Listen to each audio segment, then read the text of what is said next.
Hi friends, তোমরা সবাই কেমন আছো? আশা করছি তোমরা সবাই ভালো আছো, আমরাও ভালো আছি। তা আজকে আমরা যাচ্ছি কচুয়ার ধামে। এই যে আমি আর তোমাদের দাদা ভাই দুজন মিলে যাচ্ছি। বাবার মাথায় জল ঢালতে। তো চলো তোমরা এই ভিডিওটা পুরোটা দেখতে থাকো, কেউ স্কিপ করবে না। এখন এই অবধি, বাই বাই, আবার দেখা হবে।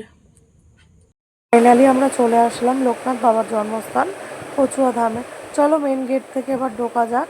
আমাদের দাদাভাই আমাকে একটু ভিডিওতে দেখিয়ে দিয়েছিল, তো আমি ভিডিওটা না একটু স্পিড বাড়িয়ে দিয়েছি যাতে তোমরা পুরো ভিডিওটা আমার দেখতে পারো। আমি ফার্স্ট টাইম তো ভিডিও দিচ্ছি, তাই জন্য একটু বাড়িয়ে দিলাম যাতে পুরো ভিডিওটা তোমরা দেখতে পারো। তো আমরা চলে এসেছি মন্দিরের ভেতরে।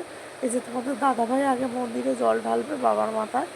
দেখো এই যে বাবা বসে আছে।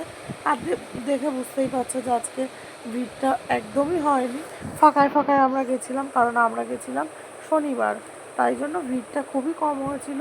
তাই জন্য আমরা ভিডিও করতে পেরেছি, ভিডিওগুলো নিতে পেরেছি। এই দেখো বাবাকে স্নান করানো হচ্ছে। জয় বাবা লোকনাথ। তোমরা প্লিজ একটু কমেন্টে বলো সবাই জয় বাবা লোকনাথ।